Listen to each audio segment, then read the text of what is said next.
Bonjour, je suis Nick Fredericks de Flypaper Technologies et je vais vous parler de notre intégration entre Sherlock et les problèmes de coordination de Procore. Il y a quelques étapes qui doivent être accomplies avant de pouvoir utiliser l'intégration. L'une d'entre elles consiste à installer l'application depuis le marché Procore dans votre projet en cours de travail. Donc, j'ai déjà effectué cela. J'ai activé l'intégration de connexion de données Sherlock pour tous mes projets dans l'application Procore.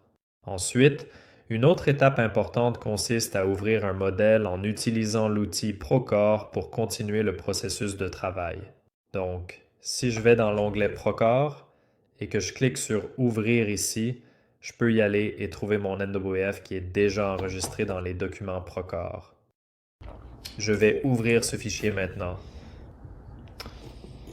D'accord, maintenant que j'ai ce modèle ouvert qui était déjà prélié à mon projet Procore, je peux maintenant utiliser Sherlock pour effectuer quelques tâches.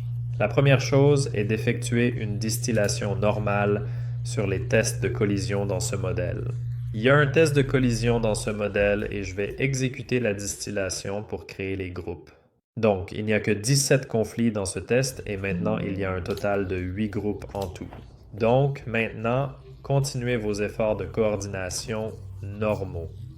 Lorsque vous identifiez des conflits, sélectionnez-les dans le détecteur de conflits ou en sélectionnez plusieurs pour créer des problèmes de coordination dans Procore. Si vous vouliez créer des problèmes de coordination pour plusieurs groupes de conflits en même temps. Et la dernière chose que vous devez faire avant de pouvoir réellement créer les groupes est de connecter Procore sous l'onglet Sherlock. Donc je vais le faire. Cliquez sur Connector Procore. Maintenant que Procore est connecté, je peux créer un problème sans aucun problème. Donc, ce que cela fera, c'est qu'il affichera la boîte de dialogue de création d'un problème, ce qui vous permettra de désigner en masse toutes ces collisions à une seule personne. Cela va générer un seul problème de coordination dans Procore pour chacun de ces différents groupes de conflits. Donc cela va créer 5 problèmes de coordination différents dans la coordination de Procore. Donc si je m'attribue cela, vous pouvez spécifier l'emplacement, le type, la priorité, la date d'échéance et la description. Et ces champs sont connectés à vos ensembles de champs configurables dans Procore. Si vous avez l'un de ces marqués comme obligatoire dans vos champs configurables, ils le seront également ici. Donc, je vais simplement les créer, donc il va continuer et télécharger tous ces problèmes dans Procore. D'accord. Maintenant que j'ai téléchargé tous les 5 de ces groupes de conflits sur Procore, vous pouvez vérifier si je peux basculer vers l'interface Procore pour voir les modifications. Donc, je vais sélectionner mon projet dans Procore et je vais aller au problème de coordination. Vous pouvez voir que les 5 d'entre eux ont été créés à l'intérieur de Procore. Ils ne sont associés à aucun emplacement. Alors, laissez-moi désactiver ce filtre ici. Alors voici, j'ai les 5 de ceux-ci. Si je clique sur l'un, il affiche la capture d'écran de l'endroit. Et il a aussi été lié au modèle. Donc vous pouvez cliquer sur le cube de vue ici et cela ouvrira également le visualiseur de modèle Procore. C'est donc la première partie de cette intégration qui consiste à créer des problèmes à partir de vos conflits dans Navisworks. La deuxième partie de cette intégration est une synchronisation bidirectionnelle entre Procore et le détecteur de conflits. Donc, à l'intérieur de ce groupe de 15, peut-être avons-nous décidé de simplement fermer cela.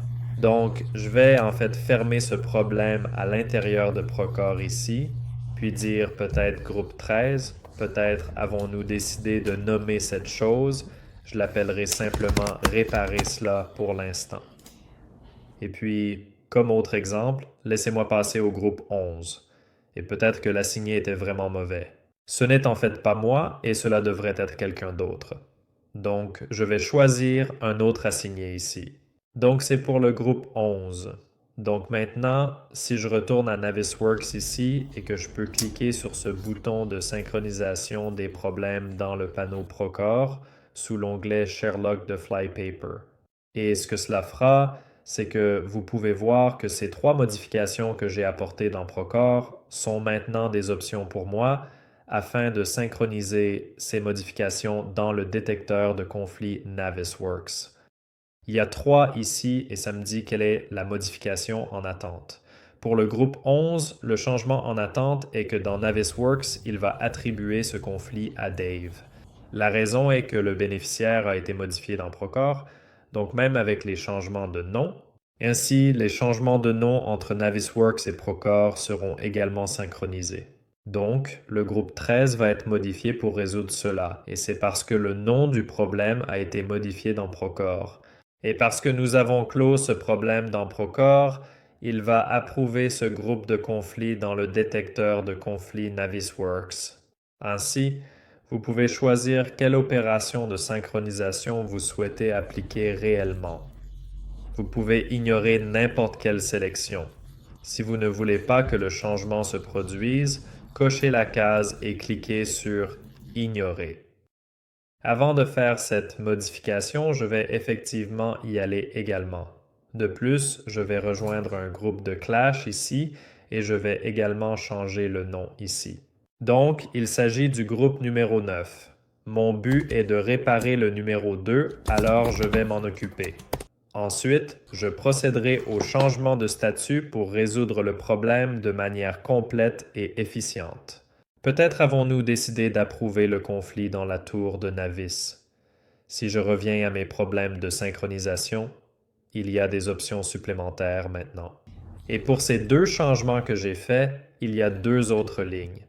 Donc maintenant pour ce groupe 9, qui s'appelle maintenant Corriger ce numéro 2 dans Navisworks, il va clôturer le problème dans Procore car il a été approuvé dans Navisworks. Et cela va changer le nom du problème dans Procore pour corriger ce numéro 2 car le nom a été modifié dans Navisworks. Donc, je vais simplement le laisser faire toutes ces choses et synchroniser celle-ci. Donc maintenant, si je reviens ici, vous pouvez voir que le groupe 15 est maintenant approuvé car nous avons clos ce problème dans Procore. Le groupe renommé à l'intérieur de Procore pour résoudre le problème est maintenant renommé.